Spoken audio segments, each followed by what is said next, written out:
በፍጹም አባታችን መስከረም 23 ነው የተነሱት ከገዳም መስከረም 10 ቀን የተነሱት ለገዳሟ ለገዳሟ በይ ለመጠየቅ በቤተ ክርስቲያኑ አለቃ ባካቸው በቤተ ክርስቲያን ቁሜ ልናገር ብል ደግሞ የዛሬ ደብረ አለቃ ህዝብ ይረዳ የነበረ አለቃው ሁላ አላቆመኛል። አሁን 12 ቀን የተሰደዱ 27ቱ ለደዋል እዚያ ደግሞ የህዝቡ ካቋረጠ ደግሞ ውሎ ማደር አለ። ሳይበላ ውሎ ማደር አለ። ደሞዝ አላቸው? ምንም ነፃ ነው። በነፃ ነው። አረ በነፃ ደሞዝ የለም። በነፃ ነው የሚያገለግለው። በነፃ ነው።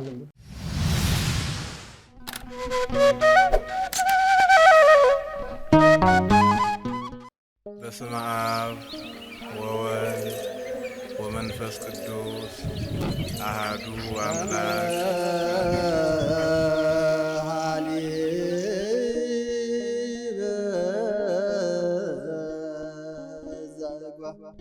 ይህ ጾም የእግዚአብሔርን ሰው መሆን ሲጠባበቁ የኖሩት የነቢያት ትንቢትና ጸሎት በጌታችን መወለድ ፍጻሜ ያገኘበት ወቅት በመሆኑ ጾመ ነቢያት እንዲሁም የሐዋርያትን ጸሎት አስበን ጾመ ሐዋርያት ብለን የተዋህዶ ልጆች ከሐዋርያትና ከነቢያት ጋር አብረን እንጾማለን። ጾማችን የሚቆጠር ጸሎታችን የሚሰማ አድርጎ መድኃኔ ዓለም ይቀበልልን ዘንድ የሙታንሳ ማር ቅዱስ ሚካኤል አንድነት ገዳም አባቶቻችንን በዚህ ወቅት ማሰብ እጅግ በረከትን ያሰጣልና አደራ አባቶቻችንን አንርሳ።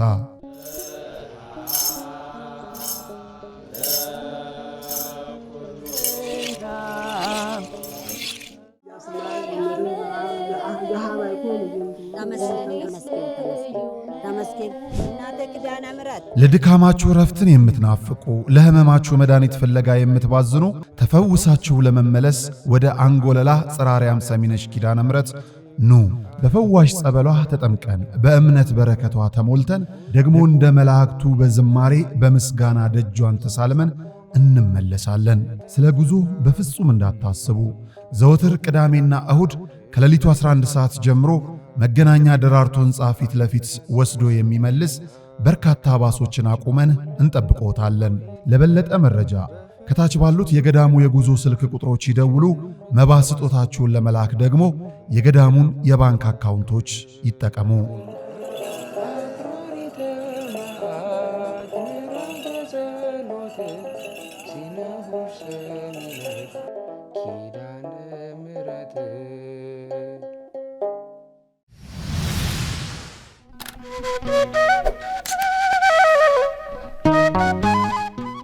ሰላም ጤና ይስጥልን ክቡራን ተመልካቾቻችን እንደምን አላችሁ? ይህ ነጋሽ ሚዲያ ነው። ጋዜጠኛ ነጋሽ በዳዳ ነኝ። ከኔ ጋር ቆይታን ስላደረጋችሁም ስለምታደርጉም ከልብ አመሰግናለሁ። እጅግ በጣም ልብን የሚበላ ታሪክ ዛሬ ሰማው።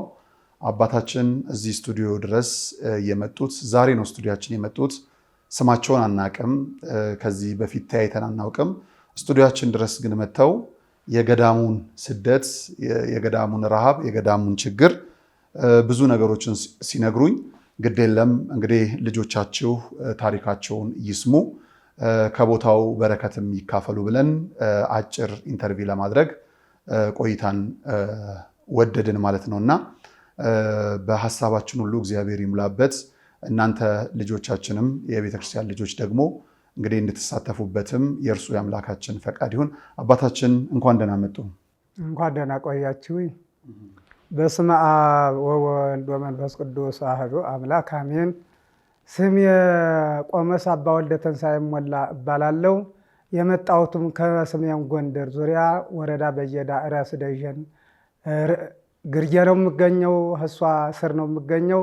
አሁን የመጣሁትም ደግሞ ያሾረና ኪዳነ ምሕረት ችግሯ አንድነት ገዳም ችግሯ አንገብግቦይ የታሪያን ሙስና ለኢየሩሳሌም እንዳለ ሆኖብኝ ነው ልመጣ የቻልኩት። ችግሯ ምን ይመስላል? የተተከለሽበት ዘመኗ በታሪኳ ያገኘነው በ16ኛው ክፍለ ዘመን በአፄ ኢያሱ ዓለም ሰገድ ነው የተተከለችው። የተገደመችበት ዘመን ደግሞ ፋሲል ይንገስ አሚን ይመለስ በሚባልበት ዘመን ተገድማ አሁን ቦታዋ የምትገኝበት ግን ላዩ ገደል ታቹ ገደል ማይሉ ገነት ዳሩ ሳት ተብሎ ተከልላ የምትኖር ገዳም ናት። ስትኖርም እስካሁን በዳር ውጭ መሬት ብዛት ነበራት። ያ እየታረሰ ሀብቷ በጣም ገፋ ያለ ነበረ።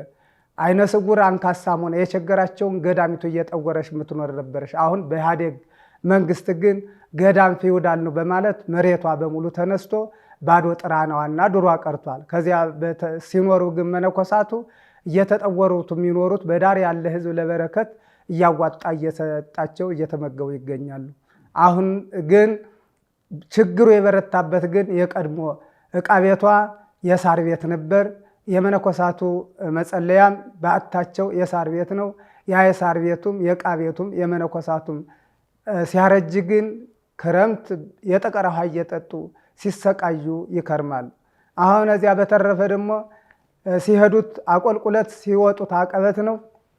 ወፍጮ ባለመኖሩ የ3 ሰዓት መንገድ ተጉዘው ተሸክመው ጥሬውን አስፈጭተው የሚሄዱ እነዚህ ጉልበተኛም ልጅ እግሮቹ መነኮሳት ግን ይህንን መከራ ሲቸገሩ ሲሰቀቁ እየለቀቁ ሄደው 39 የነበሩት መነኮሳት ሄደው አልቀው 12 መነኮሳት ቀርተዋል።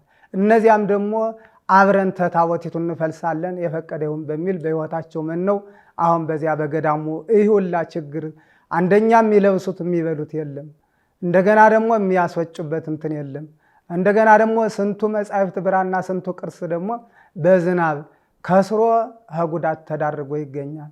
ይህን ሁላ ሳይ ግን ዛሬ ጊዜው ከቦታ ለመውጣት በተጨነቀበት ሰዓት ግን ዝም ብዬ ተቀምጬ አላይም ለክርስቲያን ሕዝብ እሪ ብዬ እናገራለሁ በሚል ከቦታዬ ሾልኬ ህዝቡ መነኮሳቱ ቢያዩ እንሙት እንጂ አንሰድም ይሉ ነበር። እኔ ግን ሾልኬ ብቻዬን ዝም ብዬ ሰው አልባ መስከረም 10 ቀን ገዳሟ የወጣሁኝ በጎንደር ዙሪያ በባህር ዳር በመንከራተት ባለጸጋ ሰው አገኛለሁ በሚል ቆየሁኝ። አሁን ሰው ሳጣ ግን ሲጨንቀይ እስከ አዲስ አበባ በሚል በአየር እንዳልመጣ አቅም አጣሁኝ።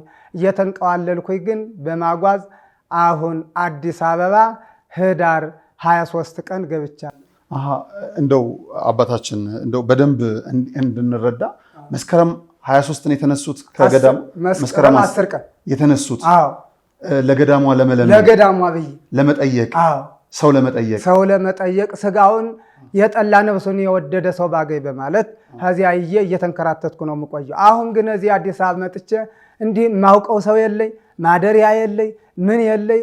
በቤተ ክርስቲያኑ አለቃ ባካቸው በቤተ ክርስቲያን ቁሜ ልናገር ብል ደግሞ የዛሬ ደብረ አለቃ ህዝቤ ይረዳ የነበረ አለቃ ሁላ አላቆመኛል።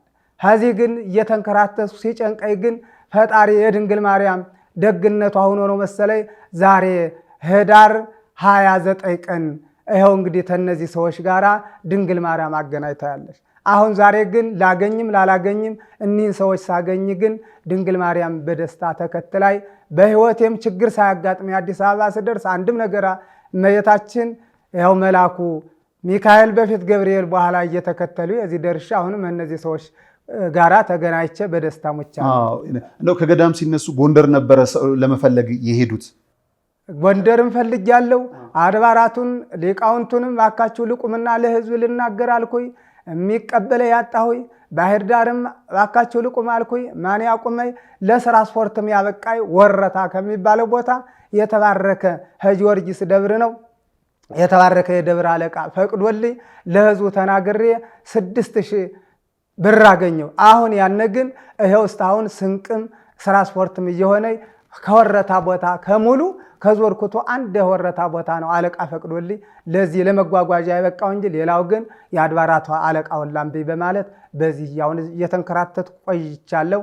አሁን ስለዚህ ነገር ግን እኔ የመጣሁት ግን ይህንን ቦታ ለህዝበ ክርስቲያን ለሊቃውንቱም እንግዲህ ለመንግስት ሰራተኛውም ለወጣቱም ለእናቶቻችንም ለህፃንም ቢሆን የእመቤታችን መጥፋት አልቅሼ ተናግሬ ለህዝብ ላስታውቅ።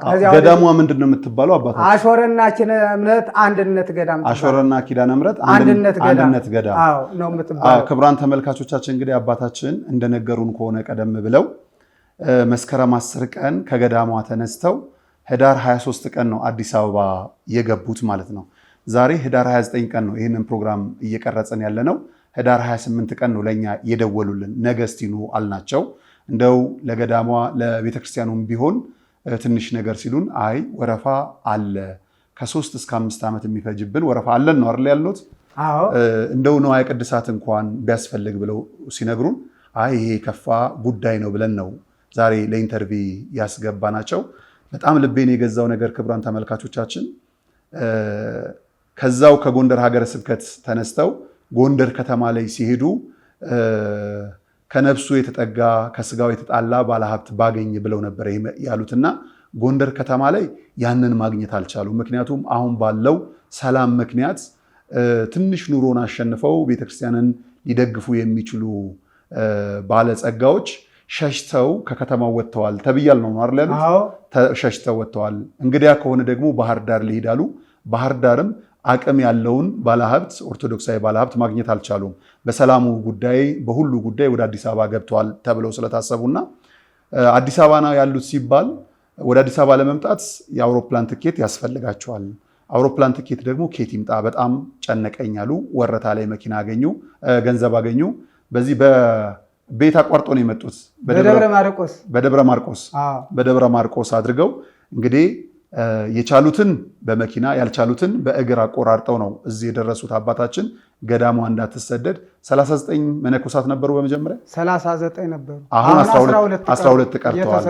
27ቱ ለቀዋል። የሚለብሱትም የሚበሉትም ሲያጡና ለመኪና መፍጮ ትእዛዙ ስቃዩ ሲያሰቃያቸው ተሰቀው ለቀዋል እና ፍሳሹም ሲያሰቅቃቸው ከዚያ የሚለብሱትም ደግሞ የለም። በዚህ አይነት ሄደዋል። እኔም እንዳላችሁት ጎንደርም ስጠይቅ ደህና ደህኖቹ ሰዎች ዛሬ በዘመን እንደ ከፍት በሚታገቱበት ዘመን ግን አገር ለቀው የባህር ዳር ሀብታም የጎንደር ሀብታም ሄዱ። ታዲያ እንግዲህ ሂጄ ያው ሲሆን ድንግል ማርያም ታደርሰኝ አለዚያ ህይወቴን መቼም እያየው ህይወቴን አላኖርም በሚል እሷ ግን ርርተ ልብ ናት። በሰላም ይኸው እንግዲህ ተናንተ ጋር አገናኝታ ያለሽ እናት አለ። እስቲ ከጎንደር ተነስቶ እዛ ለመድረስ እንዴት ነው የሚካሄደው ይንገሩን። በመኪና ደባርቅ ተነስቶ ሙሉ ቀን መኪና ያውላል። ከደባርቅ ተነስቶ ለገዳሟ ሙሉ ቀን ከዋል ከወደዚያ መኪና ወርዶ 3 ሰዓት ይጓዙታል በእግር 3 ሰዓት። እዚያ ይህን ነው የገዳሟ ርቀት የሚገኘው። ኪዳነ ምሕረት አንድነት ገዳም አንድነት ገዳም ናት። አንድነት ገዳም የንፍሮ ገዳም ናት። ምን ማለት ነው የንፍሮ ገዳም? የንፍሮ ገዳም ማለት የሴትና የወንድ ገዳም ተለያይቱ የሴቱ በዓት ብቻ ነው፣ የወንዱ በዓት በብቻ በቤተ ክርስቲያን ነው የሚገናኙ እንጂ ክልል ነው የወንዱ መነኮሳትና የሴቱ መነኮሳት ክልሉ ብቻ ነው። ከቤተ ክርስቲያን ነው የሚገናኙ። እሷ ደግሞ ታቦቷም ትንግርተኛዋ አሁን እንዳጋጣሚ አልወልድ ብሎ የመከነ ሰው ከተገኘ ሄዶ መስቀሏን ታሽቶ ጸበሏን ተቀብቶ ከመጣ ወዲያው ነው የሚወልድ። ታምረኛ ናት። ስንት አባቶች ስንት ቅዱሳን ያለፉባት ናት። አሁን ስለዚህ እዚያ ቦታውም ብራና የሚጽፉ ስዕል የሚስሉ ቤተክርስቲያን የሚያንጹ አልፈዋልም ዛሬም ተተክተውባት ያሉት አሁን ብራና የሚጽፋሉ። እንግዲህ ሁልጊዜ ቅርጻ ቅርሱን የሚሰሩ ናቸው። ይሄና አሉ የምትበሉት አሁን ምግብ እንዴት ነው አባታችን? እኛ ምግብ የምንበላው በዳር ባለው አድባራት ለበረከት ገዳማቱ ጸሎት ያዙልን ያው በማለት እያዋጡ እህል ይሰዱልናል። ያችን ነው የምንመገብ። እንደው የሚጠፋበት ጊዜ አለ ምግብ የማታገኙበት? እዚያ ደግሞ የህዝቡ ካቋረጠ ደግሞ ውሎ ማደር አለ። ሳይበላ ውሎ ማደር አለ። ያን ህዝቡ በዳር መስደዱን ካቋረጠ ዝም ብሎ እንትን ማለት አለ። ልብስን የሚባል ነገር የልብስ ችግርም በጣም ያቃተባት ነው። አሁን ንዋየ ቅድሳቷ የምንቀድስበት የፊቱን ዝናቡ ሲዘን ድል ጨረሰውና አሁን ለዕለት የጸሎተ ዕጣን ማጠኛ የመቀደሻ ካባም አጥተናል። አሁን ምንም ንዋየ ቅድሳት የለም። ወደ አሁን ብራና መጻፉ ነው ተወዛዝፎ ቀርቶ ያለ እንጂ አይ እንግዲህ ካባ ምናምን የሚበለው በብል እንትን አድርጎ አሁን ብራና መጻፉም ብዙም ተጎድቷል። አብዛኛውም ደግሞ አሉ አሁን እንዳይምን በጣም ለጉዳት እንዳይዳረግ ብዬ ነው አሁን ተነስቼ። አሁን ችግሩ ድሮ በሳር ነበረ ክዳኑ። አሁን ከአካባቢው ጋራ ከመራቆት ጋር ሳር ጠፋ። ሳር የለም። መተካት አልቻላችሁ? መተካት አልተቻለም። ሳሩ የፊቱ አለቀ፣ አረጀ። አሁን ይኸው እንግዲህ ሳር የሚባል ነገር የለም። አሁን እኔ ግን ላይጥም አይጡን የሚከላከል ዝናውንም የሚከላከል አርማዲዮ የሚባል አለ፣ ይሄ የላሜራ እሱን እዚያ ባገኝ ገንዘብ ባገኝ እሱን አሰርቼ መጻሕፍቱን እዚያ ለማስቀመጥ ላዩን ደግሞ ቆርቆሮ ለማስመታት ከዚያ ደግሞ አልሆነ አለ የለመለመኛ ከተማ ነገር አለሽ። ከዚያች ደግሞ የእንግዶች ገዳሚቱን ሊጎበኙ ሲመጡ እንግዶች ደግሞ የሚያርፉባት ከመኪና ወርደው የሚያርፉባት እንዲህ በዳር ደግሞ ጠጋኝ ካገኘሁም ጓዙን ዋዝጄ የማሳርፍባት የከተማ ቦታም ትንሽ ሱቅ አርጄም ደግሞ ትንሽ መጠወሪያ ዘላለም ከሰው ከልመና እንድንወጣ መደገፊያ ይህን እያልኩኝ እኔ ምኞት አለው። አቅም በማጣት ነው እንጂ ይህን እመኛለሁ። እኔ ገዳሟ ቀዳሽ አወዳሽ አለው ቤተክርስቲያን ውስጥ ያሉ አገልጋዩ ደሞዝ አላቸው? ምንም ነፃ ነው። በነፃ ነው? ኧረ በነፃ ደሞዝ የለም። በነፃ ነው የሚያገለግለው? በነፃ ነው። ደሞዝ አይታወቅም። የለም። አገልግሎታቸውም 365ቱን ቀን ሰዓታት እና ስብሐተ ፍቁር ጸሎተ ዕጣን አይቋረጥም። ለኢትዮጵያ በጸሎት ነው የሚለው። እንደገና ደግሞ ከቀኑ በ11 ሰዓት ደግሞ ማህረና ውዳሴ ማርያም ጸሎተ አለ ማርያም ለአገሪቱና ኢትዮጵያ ለሕዝበ ክርስቲያን እያልን ይኸው እንግዲህ 365ቱን ቀን እንዲህ ብለን በጸሎት ተወስነን ነው የምንኖር እንጂ ምንም ቅዳሴ ሁልጊዜ ባንቀድስ ሰዓታትና ስብሐተ ፍቁር ይኸው እንግዲህ በጸሎተ ዕጣን እንዲህ ብለን ልብስ አሁን የመነኮሳቱ ልብስ ነው የቸገራችሁ? የሌሊት አውሳ የሚባል ነገርም የለም። እንደ ለመቅደስ የሚሆናቸው ምንም ነገር በችግር ነው ያሉት። በችግር ምንም ነገር ሁለመናው ችግር ያቃተ ነው። ምንም ነገር የላትም። በዚህም የለም። አይዞት እናታችን ኪዳነ ምሕረት ናት እንግዲህ የሁላችንን ምግብም መጠጥም የሚያዘጋጅልን ፈጣሪን የሰጠችንና ለእናንተም ደግሞ ቀኑ ደርሷልና ኦርቶዶክሳውያን በእርግጠኝነት የሚቻላቸውን ያደርጋሉ ብዬ አስባለሁ። አባታችን ቅድም ሲነግሩን ገዳማውያኑ ቢያውቁ ኑሮ አይሰዱኝም፣ እንዲለመን አይፈልጉም፣ ሞታችን ይሆናል እንጂ እንዲለመን አይፈልጉም ብለው ነበርና እኔን ጊዜው የከፋ ወጥቶም ዛሬ እንደ ከፍት ሰው እየታገተ ስለሆነ ህይወትህን ታጣለህ በሚል የገዳማ ችግር ሳይሆን አንተ ህይወትን ከምታጣ ህዚሁንን አብረን እንሞት የሚለው ነበር። እኔ ግን ሲጨንቀይ እሷ ታውቃለች ተከተለ ብዬ ሾልክ የመጣው እሷም አልካደች። አሁን ስላልካደች ደስ ስላለኝ ተናንተ ስላገናኘች አንዲት መዝሙር ልዘምር ነኝ። በጣም ተደስቻለሁ። እንደው ከኛ ጋር ስለተገናኘች አባታችን አንተ ስዋነ ኪዳንች ኮነ ኪዳንች ኮነ ላጣንተ ስዋነ ኪዳንች ኮነ ኪዳንች ኮነ ለጻድቃን ሳይሆን ለኃጥአን የምታማልድ እናታችሁ ናት። አለሞችዋ ገነት እንድትገቡ ተመዝገቡ ገነት እንድትገቡ።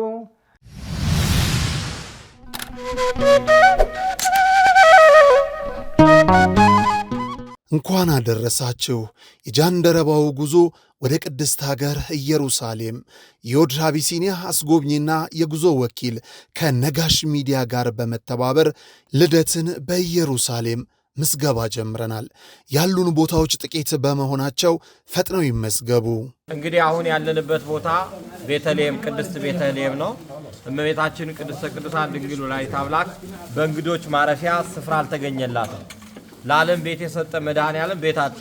በእንስሳት መካከል አድግና ላም ትንፋሽ እየገበሩበት የኔና የናንተ አምላክ የኔና የናንተ ፈጣሪ በዚህ ስፍራ ላይ ተወለደ ማለት ነው። በኢትዮጵያዊ መስተንግዶ ዮድ አቢሲኒያ ለበረራው ደግሞ የኢትዮጵያ አየር መንገድን ይዘን ቅድስት ሀገር ኢየሩሳሌምን አሳልመን እንመልሶታለን።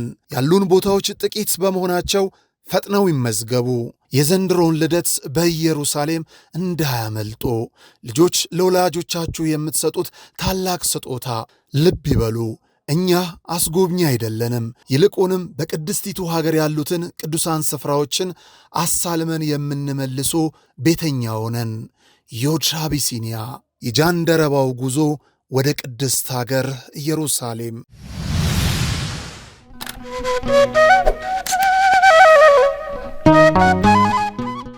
ተመዝገቡ ገነት እንድትገቡ ገነት እንድትገቡ ገነት እንድትገቡ ገነት እንድትገቡ ተመዝገቡ ገነት እንድትገቡ ተመዝገቡ ገነት እንድትገቡ ላጣን ተስፋነ ላጣን ተስፋነ ላጣን ተስፋነ ኪዳንች ኪዳንች ኮነ ኪዳንች ኪዳንች ኮነ በመንግሥተ ሰማይ በመንግሥተ ሰማይ በመንግሥተ ሰማይ ምስሌች ይነግሳጥ ይነግሳጥ ይነግሳጥ ይነግሳጥ እናቴ ድንግል ማርያም እሷን ያሰበ ሁላ በስጋውም መከራ በነፍሱም ገሃነመ እሳት ሁነን ያገኝምና እግዚአብሔር ድንግል ማርያም አባትዬ ቅዱሱ እንዲያው ድንግል ማርያም የዘመናችን ታርዝምልኝ እንጂ እኔ ሌላ ቢሆን ስልኪውን ይዘጋል። ዛሬ ለማያውቀው ሰው ስልኪውን የሚያነሳ ሰው የለም። አባቴ ግን ደግ በመሆኑ ድንግል ማርያም ትከተለው እንጂ ገና ስልኪው ሲነሳ ስልኪውን ሲያነስልኝ ብዬ ነው ደስታ የሞትኩኝ። አሁንም ደስታው ከእናንተ አይለይ። እኔ ከእንግዲህ ወዲያ ውርድ ነይ አሳብ የለይም። እንኳን ስለት የሰምሮ ችግሩን ለህዝበ ክርስቲያን በውጭም ላለ በውስጥም ላለ ህዝበ ክርስቲያን እንኳን አስታወቅኩ እንጂ ከእንግዲህ ወዲያ እኔ ከሀሳብ ውጭ ነኝ። ቀድሞ ምኞቴ ለህዝብ ቦታ ልሰድ ነው የመጣው። አሁንም ምኞቴ ተሳልቶልኛል። እንግዲህ ህዝበ ክርስቲያን ኦርቶዶክስ ሃይማኖት አስቡበት እላለሁ። አይዞት የኔ አባት። እንግዲህ ክቡራን ተመልካቾቻችን እኛን ስላገኙ ነው የሁሉ ደስታ እና የልባቸውን መሻት ደግሞ ለመነኮሳቱ እንድንሞላላቸው የምቻላችሁ ሁሉ ከስር የተቀመጠው የገዳሟ ባንክ አካውንት ነው። ከስር የምትመለከቱት የገዳሟ የባንክ አካውንት ነው። በዚህ የባንክ አካውንት በማስገባት ከእናታችን ኪዳነ ምሕረት በረከት ውሰዱ። እንደዚሁ ገዳማውያኑን ባላችሁበት በጸሎት ያስባቸዋል። አባታችን የገዳሙ አስተዳዳሪ ነው እርሶ? የአበምኔት ወኪል ተወካይ። የአበምኔቱ ተወካይ ነው እርሶ? እዛው ምን ያህል ጊዜ ቆዩ እዛ? አይ አሁን ቅርብ ጊዜ ነው። ጊዜው አሁን ቢያንስ ወደ 7 ዓመት ነገር እዛ ከገቡ። አሁን ለመነኮሳቱ ነው እንዲደርሱ የመጡት? ለመነኮሳቱ ታዛዥ ላይታች ጥሬውንም ተላልቼ ወፍጮውንም ተላልቼ ማስፈጭ ምለው አሁን ሌሎቹ እየመነኑ ሲሄዱ እኔ ግን እነዚህ ክብር ያስገኛል። ደካሞቹን ብጠጉር ገዳሚቱን ለትውልድ ባስተላልፍ ይሻላል እንጂ እንግዲህ ለዚህ ፈራሽ ስጋ ብዬ ስጋ የተከፋ ብዬ አለቅም ብዬ ላይታች እያልኩኝ የምንከላታው ንዋየ ቅድሳት እንኳን ሌላ ዝክሯን 16 ቀን የካቲት ኪዳነ ምሕረትን ነሐሴ 16ን ህዳር እየለመንኩ ለህዝቡ አስታውሼ ነው ማዘከራቱ በዚህ እና ሀላየታ ምለው ታዛዡ ነው። አሁን ምንድነው በትክክል የሚያስፈልጋችሁ ነገር? ቶሎ ነገር የሚያስፈልጋችሁ? አሁን የሚያስፈልገን ላሜራውን ቆርቆሮውን እንደገናም አቅም አይገኝም እንጂ በጣም መነኮሳቱ ለመኖር ደግሞ ያሰቀቃቸው አንዱ የመኪና መፍጮ። መኪና መፍጮው ተሸክመህ አቀበቱን ይኸው ተሸክመህ ሄደ ተሸክመህ ለመምጣት አሁን ያን የሆነውን የተገኘውን ለማስፈጨት አንዱ ትልቅ አንገብጋቢ ችግር እነዚህ በጣም እና ደግሞ መነኮሳቱ መቼም ደርተውም ምለውም ከዚያው እየለበሱ ይቆያሉ። ከተገኘም ልብስ እንፈለጋለን። በተበቀረው ደግሞ አሁን ለዕለት አግዶ መቀደሻ ምንም የሌለን ስለሆነ መቀደሻ ለዕለት ካቦችም እፈልጋለሁ። የአባቶች ነው ቅድሳቱን ማለት ነው። አዎ ነው ቅድሳቱ። ልብሰ ተክህኖ ሁሉ ነው የሚያስፈልገው። አዎ ልብሰ ተክህኖ ያስፈልገኛል። አሁን እግዚአብሔር አምላክ እንግዲህ ይረዳናል። አባታችን የልባችሁን መሻትም እንዲሞላላችሁ ምኞቴም ጸሎቴም ነው። ተባርኩናላችሁ፣ በጸሎት ታስቡናላችሁ። ምእመናኑም ዝም አይልም ብዬ አስባለሁ። ከስር ባለው ስልክ የባንክ አካውንት እንግዲህ በማስገባት ገዳሟን አግዙ። አባታችን ገና ሳያገኙ ስላገኙን ብቻ ደስ እንደተሰኙ እንደዚሁ ደግሞ ጥያቄዎቻቸው ተመልሶም ምስጋና የሚያቀርቡበት ጊዜ እንዲመጡ እጠይቃለሁ ማለት ነው። የሚነግሩን ነገር የተዘጋጁበት ብዙ ስለሌለ ዋናው ነገር ገዳሟ ስደት ላይ ናት። 39 የነበሩ መነኮሳት ወደ 12 ወርደዋል። ምግብ ችግር ነው፣ መጠለያ ችግር ነው፣ አልባሳት በጣም ችግር ነው። እንዲሁ የሚያገኟትን ነገር ደግሞ ከአካባቢው ማህበረሰብ የሚሰበስቧትንም እህል ለማስፈጨት እንደተቸገሩ ነው እየነገሩን። ብዙ ችግሮችን እያየን ነው በተለያዩ አገረ ስብከቶች። እንግዲህ በአቅማችን በፈቀደ መጠን ወደ እናንተ እናደርሳለን። እናንተ ልባችሁ የተነካ አስራታችሁን አሰባስባችሁ የያዛችሁ መባችሁን ለመስጠት የፈለጋችሁ ወደዚች ገዳም ደግሞ ብትልኩ ለማለት እንወዳለን። በመጨረሻ ግን አንድ ስጦታ ለሰጦት ነው የኔ አባት። ለተለያዩ አብያተ ክርስቲያናት በስውር የሚሰጡን አሉ። እንደው በእይታ ሳይሆን ለዚህ ገዳም ይህንን አድርጉልን፣ ለዚህ ገዳም ይህንን አድርጉልን፣ ለዚህ ቤተክርስቲያን ይህንን አድርጉልን የሚሉ በጣም ብዙ ክርስቲያኖች አሉ። እይታን የማይፈልጉ እርሱ እግዚአብሔር ያውቃል የሚሉ። ከዛም መካከል እንግዲህ ለተለያዩ አብያተ ክርስቲያናት ንዋያተ ቅድሳትን እንሰጣለን፣ ለገዳማውያንም እንሰጣለን። በወር አሁን ወደ 12 ደርሰናል። 12 የገጠር አብያተ ክርስቲያናትን ደሞዝ የሚከፍሉልን ምዕመናኖች አሉ። ሌላውን ምዕመናኖቹ ያሟላሉ ብለናል። ለዛሬ ግን እርሶ ባዶ እጆን እንዳይመለሱ ወደ ገዳሙ ሲሄዱ አንድ ነገር ለቤተ ክርስቲያኗ ይዘው እንዲሄዱ ምዕመናን ስጥልን ብለው ከሰጡን መካከል አንዱን እንሰጦታለን ማለት ነው። አባታችን እንግዲህ ይሄ ልብሰ ተክህኖ ነው ማለት ነው። ይሄ የአምስቱም ልዑክ ልብሰ ተክህኖን እንሰጦታለን። አሁን ይሄ ሙሉ ነው። የካህናቱም እዚህ ያለ ይሄ ሙሉ ነው። ይሄን ይቀበሉን አባታችን።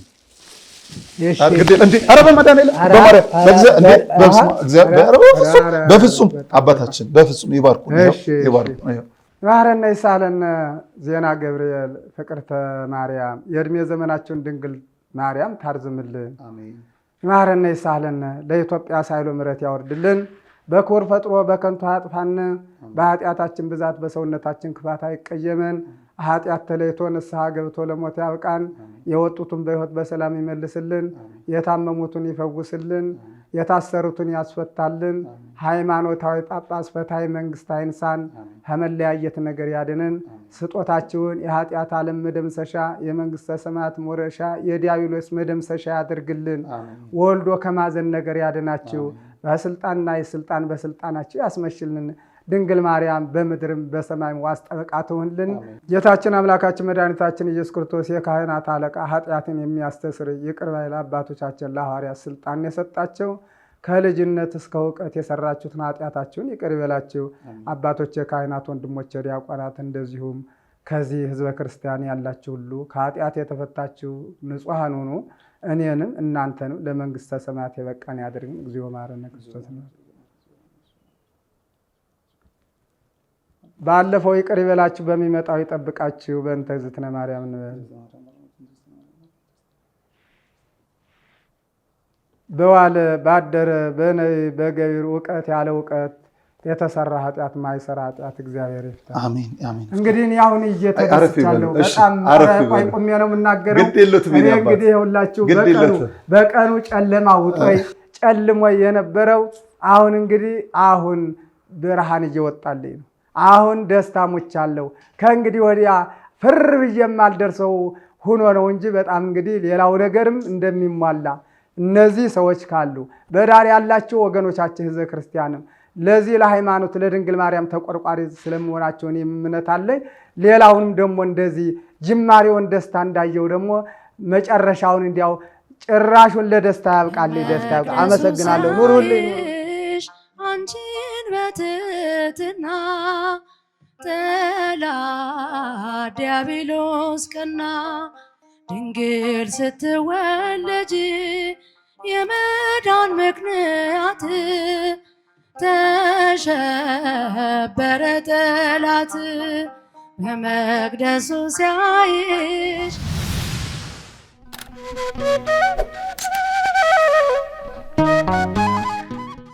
በመቅደሱ ሲያይሽ አንቺን በትህትና ጠላት ዲያብሎስ ቀና።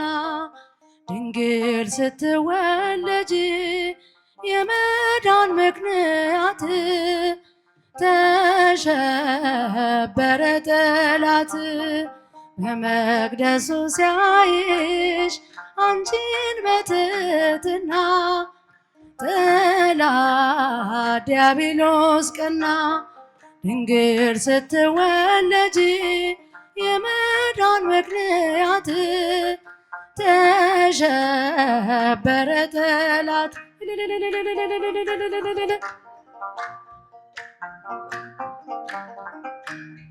በልጅሽ መስቀል ተሰቃየ ባንቺ ታመመና ከመንገዳችን አስወገደው ቅጥሩን ሰበረና መብረቁ ሲጮህ እንዲፈራ የሰው ልጅ ሁሉ ፈርቶ እድሜ ለመኝልን እድሜ ለመኝልን እድሜ ለመኝልን እመቤቴ እድሜ ለመኝልን እመቤቴ እድሜ ለመኝልን እኔን ደስ ብሎኛል አንቺን ደስ ይበልሽ አንድ ደስ ይበልሽ እኔን ደስ ብሎኛል አንቺን ደስ ይበልሽ አንድ ደስ ይበልሽ እመቤቴ አንቺ ቃል ኪዳኗ እመቤቴ ከእነሱ አትለይ። አመሰግናለሁ እናትም እንዲያው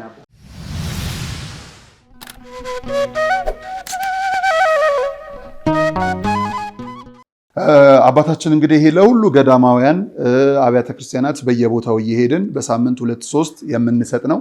ይሄንን ሰጠን ብለንም ለሚዲያ ፍጆታ ብዙ ጊዜ አናውለው። ምክንያቱም በስውር ይሄንን አድርጉልን እያሉ እዚሁ ቢሮ ድረስ እያመጡ የሚያስረክቡን ነው።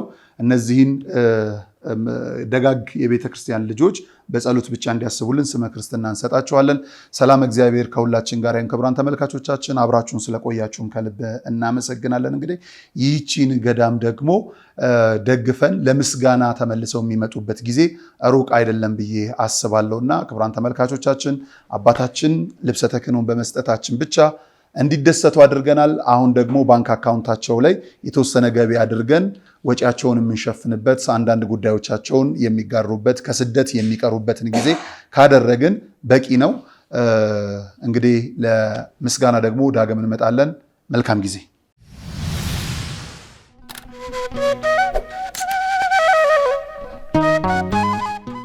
በስመ አብ ወወልድ ወመንፈስ ቅዱስ አሐዱ አምላክ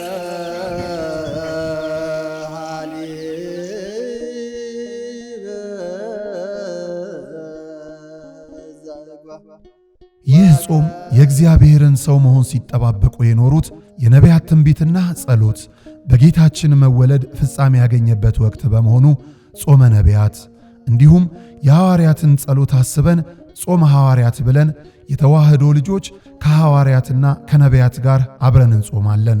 ጾማችን የሚቆጠር ጸሎታችን የሚሰማ አድርጎ መድኃኔ ዓለም ይቀበልልን ዘንድ የሙታንሳ ማር ቅዱስ ሚካኤል አንድነት ገዳም አባቶቻችንን በዚህ ወቅት ማሰብ እጅግ በረከትን ያሰጣልና አደራ አባቶቻችንን አንርሳ።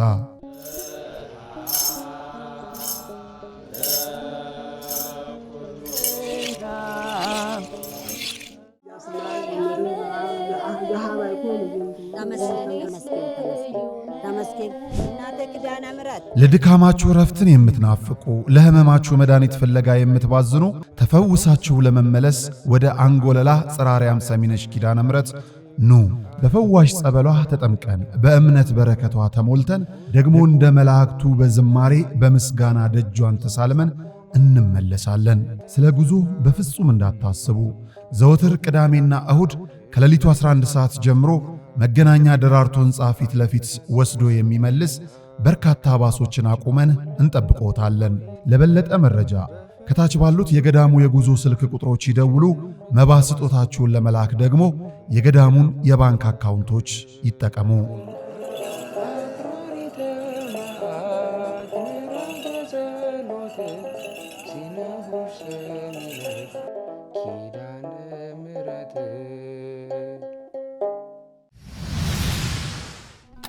Thank you.